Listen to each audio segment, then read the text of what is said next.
अस्पतालों की निजकारी के खिलाफ एहतजाज का ये मामला है। ग्रैंड हेल्थ अलायंस ने बड़े स्ट्राइक का ऐलान कर दिया है। सदर YDA और grand health alliance doctor Shoaib Niazi की जानिब से ये ऐलान किया गया है। कल बरोज जुमे से जनरल अस्पताल और जिना अस्पताल की OPD बंद रहेगी। आउटडोर में मरीजों का चेकअप मुकम्मल बंद कर रहे हैं। YDA की जानिब से ये कहा जा रहा है अस्पतालों की निजकारी के खिलाफ एहतजाज का मामला है और ग्रैंड हेल्थ अलायंस ने बड़े स्ट्राइक का ऐलान किया है। क्या ऐलान किए गए उनकी जानिब से ये जान लेंगे। फरीहा बतूल हमारे साथ मौजूद हैं, बताइएगा। मैं जिना हॉस्पिटल में मौजूद हूँ, जहाँ पे YDA की जानिब से जो है अस्पतालों की निजकारी के खिलाफ जो है वो धरना जारी है। शुएब नियाज़ी हमारे साथ मौजूद हैं। जी सर, बताइएगा क्या ऐलान अमल है, क्या ऐलान किया, उस हवाले से बताइए। मार रोड पे हम 5वां दिन है वहाँ पे बैठे हुए हैं। अब आज हमने कनार रोड पे एहतजाज किया है, इस तरह जे रोड पे फिरोजपुर रोड पे एहतजाज कर रहे हैं हम, लेकिन गवर्नमेंट के कान पे जूं नहीं रेंग रही। ऊपर से इन्होंने विक्टिमाइजेशन शुरू कर दी है। पहले मेरी विक्टिमाइजेशन की, अब उसके बाद पैरामेडिक्स के जो हमारे हेड हैं, चेयरमैन हैं राना परवेज़ साहब, उनको रिपेट्रिएट कर दिया है और मज़ीद कार्रवाइयाँ अमल में लाने लगे हैं। और सबसे बड़ा मसला ये है कि गरीब मरीज़ को जो ये सहूलत छीने जा रहे हैं ठेकेदार, यहाँ पे 15 अप्रैल को आ रहे हैं, जो कि जिना हॉस्पिटल को सरकारी अमलदारी से लेकर प्राइवेट तरफ चला जाएगा। उसके खिलाफ हमने आज से जिना हॉस्पिटल और जनरल हॉस्पिटल की OPD सर्विसेज बंद करने का ऐलान कर दिया इंशाल्लाह। जी बिल्कुल, इनसे हमने बात की। इनका कहना है कि सरकारी अस्पतालों की निजकारी के खिलाफ जो है हम मौजूद है। जिना हॉस्पिटल और जनरल हॉस्पिटल की OPD को जो है वो बंद करने का ऐलान है, ताकि इस अमल को रोका जाए और आवाम को जो है वो मुफ्त। ठीक है, बहुत शुक्रिया फरीहा। इसी हवाले से बात करें कि अस्पतालों की निजकारी के खिलाफ एहतजाज का मामला। ग्रैंड हेल्थ अलायंस का बड़े एहतजाज का ऐलान है। कल से जनरल अस्पताल और जिना अस्पताल की OPD बंद रहेगी। ग्रैंड हेल्थ अलायंस का पोलियो मुहिम का भी बाइकआउट का इंदिया सामने आया। उनकी जानिब से कहा गया कि अगर निजकारी ना रोकी गई तो पोलियो मुहिम का भी बाइकआउट करेंगे। तलहा अशरफ हमारे साथ है, मजीद उनसे बात कर लेते हैं। तलहा, बताइएगा कल तमाम OPDs बंद रहेंगी? जी बिल्कुल, इस वक्त मैं जो ग्रैंड हेल्थ अलायंस पंजाब का जो धरना चल रहा है, इस वक्त माल रोड पर मौजूद हूँ और एक बड़ी जो खबर यहाँ पर इस एहतजाज में शामिल हुई है वो जो पंजाब पाकिस्तान के जो PMA है, यानी पाकिस्तान मेडिकल एसोसिएशन, वो इस एहतजाज में शामिल हो गई है। जबकि उनके मरकजी सदर की जानिब से यहाँ पर ऐलान किया गया है, डॉक्टर इजहार चौधरी की जानिब से ऐलान किया गया है कि PMA की मुकम्मल सपोर्ट और मुकम्मल हमायत इस एहतजाज के में जो कि शामिल है। और इसी के साथ साथ जनरल हॉस्पिटल और जिना अस्पताल की जो OPD है वो कल से बंद करने का ऐलान किया गया है।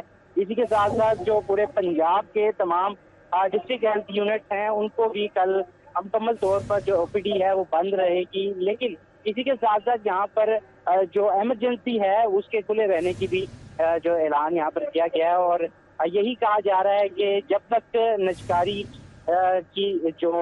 निजकारी को रोका नहीं जाएगा, ये एहतजाज भी जारी रहेगा और इसी के साथ साथ ये जो OPD बंद है वो भी बंद रहेगी। जी ठीक है, बहुत शुक्रिया तलहा अशरफ आपका।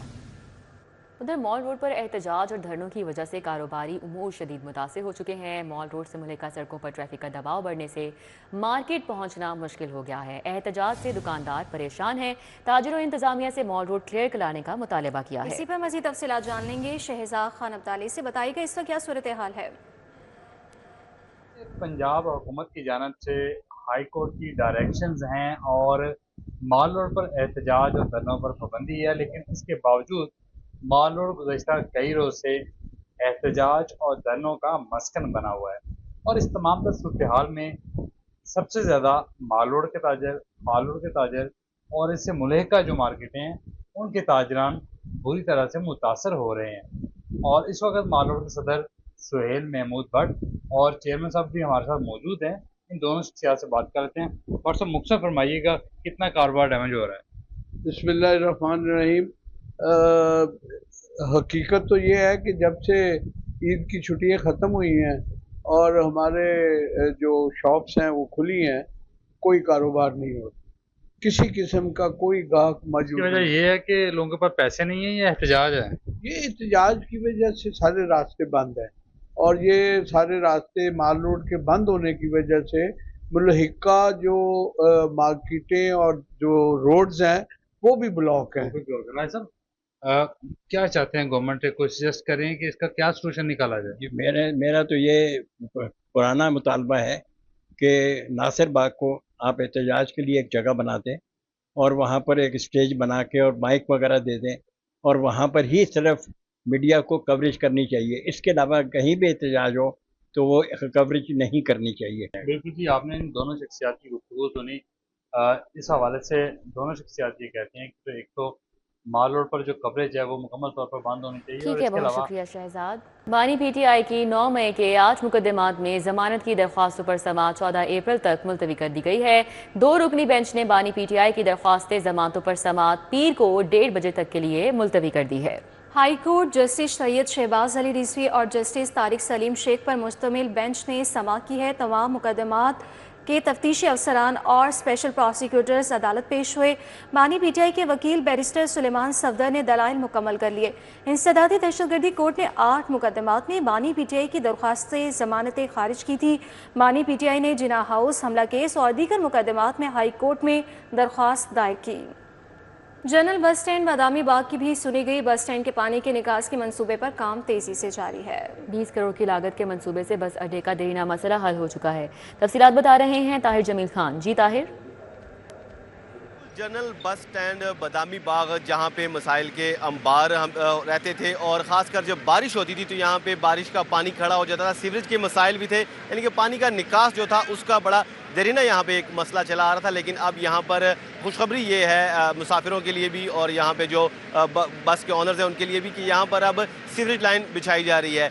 क्या ये मंसूबा है, कब मुकम्मल होगा और उससे क्या क्या मसाइल हल होंगे, ये जानते हैं एडमिनिस्ट्रेटर लारी अड्डा लतीफ़ खान साहब से, जिन्होंने अभी यहाँ का दौरा किया है और यहाँ में कुछ हिदायत भी दी है काम के हवाले से। अच्छा खान साहब, बताइएगा ये कब तक ये कम्प्लीट हो जाएगा? माजी में तो हम देखते थे बड़ा पानी यहाँ पे कई कई दिन खड़ा रहता था, तो मंसूबा ये क्या है, कब कंप्लीट होगा, कितने का मंसूबा है और क्या उससे ये मसला मुकम्मल तौर पे हल हो भी जाएगा? जी, जैसा कि आपने बताया कि सीवरेज का इशू बादामी बाग का एक क्रॉनिक इशू था, बल्कि बाज़ का ये भी होता था कि जब बारिश होती थी तो 2-2, 3-3 दिन तक पानी यहाँ खड़ा रहता था।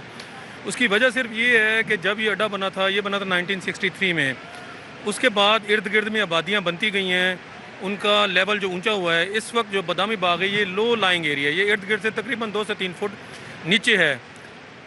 तो इस मसले को, इस दरीना और क्रॉनिक मसले को हल करने के लिए गवर्नमेंट ऑफ पंजाब ने बड़ा स्पेशल मेगा सीवरेज स्कीम का हमें पैकेज दिया है। ये स्कीम इस वक्त इन प्रोग्रेस है, चल रही है। तकरीबन 20 से 22 करोड़ रुपए की ये स्कीम है। इसके लिए स्पेशल एक मेगा लाइंस बिछाई जा रही हैं और तकरीबन 80% लाइंस वो बिछ चुकी हैं। और चूँकि लो लाइंग एरिया है तो इसके लिए डिस्पोजल स्टेशन भी एक बहुत ज़रूरी था, तो डिस्पोजल स्टेशन भी स्पेशली वो बन रहा है, इस वक्त वो प्रोग्रेस में है। तो इंशाल्लाह खुशखबरी ये है कि ये 2-1 महीने तक ये मुकम्मल हो जाएगा। तो आने वाले मानसून में इंशाल्लाह बारिश की वजह से बादामी बाग खबरों में नहीं आएगा। बहुत शुक्रिया जी। बिल्कुल आपने सुना, एडमिनिस्ट्रेटर का कहना था कि यहाँ पर जो एक दरीना मसला था पानी का, सीवरेज का। जी ठीक है, बहुत शुक्रिया ताहिर जमील आपका। हेल्थ केयर कमीशन की बोर्ड ऑफ कमिश्नर्स की तश्कील की अंदरूनी कहानी सामने आ गई है। Board of commissioners health care commission की नामजदगी के लिए कायम कमेटी का रुकन बोर्ड में शामिल doctor Adnan Khan board of commissioners का इंतखाब करने वाली कमेटी के रुकन थे। इस हवाले से बात करेंगे senior health reporter Zahid Chaudhry से। जी जाहिद चौधरी। की जानिब से पंजाब हेल्थ केयर कमीशन के बोर्ड ऑफ कमिश्नर्स की तश्कील की अंदरूनी कहानी सामने आ गई है। Board of commissioners Punjab health care commission जो है उसके अरकान के इंतखाब में कवायद ज़वाबित को बालाए ताक रखने का इंकशाफ हुआ है। पंजाब हेल्थ केयर कमीशन का जो बोर्ड ऑफ कमिश्नर्स है, इसके अरकान की सिलेक्शन के लिए जो कमेटी तश्कील दी गई थी, उस कमेटी के अहम रुकन को भी हुकूमत ने इस बोर्ड ऑफ कमिश्नर्स में शामिल कर दिया गया है। Doctor Adnan Khan selection committee में शामिल थे, उनकी जानिब से 7 नाम जो है वो फाइनल करके हुकूमत को भेजे गए और हुकूमत ने डॉक्टर अदनान खान को भी बोर्ड ऑफ कमिश्नर्स में शामिल कर दिया गया। 2 नाम जो हुकूमत डाल सकती थी उसमें डॉक्टर अदनान खान का नाम भी शामिल कर दिया गया। हालांकि इससे पहले जो है वो ऐसी रवायत मौजूद नहीं थी कि जो सिलेक्शन कमेटी के अरकान हैं वो ख़ुद भी जो है वो उस बोर्ड का हिस्सा होंगे। दूसरी जानिब बोर्ड ऑफ कमिश्नर्स की जो कैटेगरीज़ हैं उसमें एजुकेशनिस्ट और सोशल वर्कर की जो कैटेगरी है उसको यकसर नज़रअंदाज कर दिया गया और एजुकेशनिस्ट और सोशल वर्कर की जो कैटेगरीज़ हैं उनके ऊपर भी दीगर अफराद जो है उनको नवाज दिया गया और इन 2 कैटेगरीज़ का हामिल के ऊपर जो है वो इन 2 कैटेगरी से ताल्लुक़ रखने वाली किसी भी शख्सियत को कंसिडर नहीं किया गया। हालांकि जो बोर्ड ऑफ कमिश्नर्स की सिलेक्शन के लिए कायम कमेटी है, उसने तमाम नाम जो हैं वो हर कैटेगरी के मुताबिक हुकूमत को जो है वो सिफारिश की गई थी, भिजवाए गए थे, ऑल्टरनेट नाम दिए गए थे, लेकिन हुकूमत ने इन 2 कैटेगरीज को यकसर नज़रअंदाज कर दिया है बोर्ड ऑफ कमिश्नर्स की तशकील। जी बहुत शुक्रिया आपका जाहिद चौधरी। अब आपको बताएं कि प्रिंसिपल की जगह लेक्चरार को घर की अलॉटमेंट, अदालती फैसले के बरखिलाफ रिहाइशगाह की अलॉटमेंट हायर एजुकेशन डिपार्टमेंट पर सवालिया निशान बन गई। तफसीलात जान लेंगे, इमरान यूनुस हमारे साथ मौजूद है, बताइएगा। जी बिल्कुल ऐसा ही है कि प्रिंसिपल की जगह लेक्चरार को घर की अलॉटमेंट जो है वो हो गई है और इस हवाले से अदालती फैसला भी है कि जो ग्रेड 20 की सीट है किसी ग्रेड 17 के ऑफिसर को घर जो है वो अलॉट नहीं किया जा सकता, लेकिन माधव रोड साइंस कॉलेज में जो प्रिंसिपल की रिहाइशगाह है उसमें जो है वो लेक्चरार को जो है वो ग्रेड 20 का घर जो है वो दे दिया गया है। और लेक्चरार जो है, चूंकि ये वादत रोड साइंस कॉलेज जो है इसमें लेक्चरार भी हैं और इसके साथ इन्हें एचईडी में एसओ की पोस्ट जो है वो भी मिल गई है, तो इसलिए महकमा हायर एजुकेशन ने उन्हें प्रिंसिपल की जो खाली रिहाइशगाह थी वो इनको अलॉट कर दी है और ग्रेड 20 की रिहाइश में ग्रेड 17 का लेक्चरार जो है वो कयाम करने पर असातिज़ा वो भी परेशान दिखाई दे रहे हैं। और जो असातिज़ा है उनका ये कहना है कि कॉलेज में पहले ही सीनियर प्रोफेसर जो है वो मौजूद है जो कि रिहाइश के तलबगार है, लेकिन एक लेक्चरार जो कि ग्रेड 17 के हैं उनको ग्रेड 20 के ऑफिसर की रिहाइश देना जो है वो ना सिर्फ खिलाफ कानून है बल्कि ज़्यादती भी है। ठीक है इमरान यूनुस, बहुत शुक्रिया। काना कादशाह फ्रूट मंडी में तरबूज की बोली लगाकर फरोख्त जारी है। मुल्क भर से व्यापारी तरबूज के ट्रक लेकर फ्रूट मंडी पहुंचने लगे हैं। इस हवाले से मजीद बताएंगे उस्मान खादिम कम्बो हमारे साथ हैं। जी उस्मान।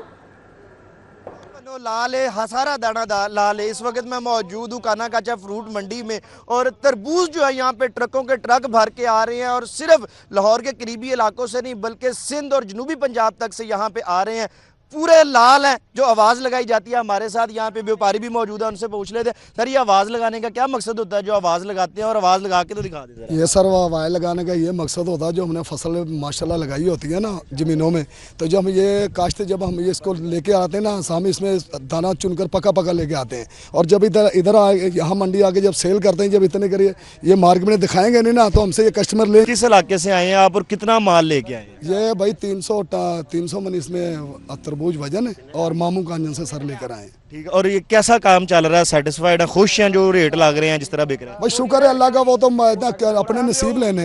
रेट मंडी का होता है कभी ज्यादा कभी कम, इसमें कोई दिक्कत वाली बात नहीं है। तो ये ट्रकों के ट्रक आ रहे हैं, सारा माल बिक जाता है? जी सर सारा बिक जाता है इंशाल्लाह। पूरे लाहौर से जो दुकानदार हैं, रेडियो वाले हैं, फ्रूट वाले हैं, वो यहाँ पे आए हुए हैं और फ्रूट की बोली लगा के यहाँ से तरबूज खरीद रहे हैं। जी बहुत शुक्रिया आपका उस्मान खादिम।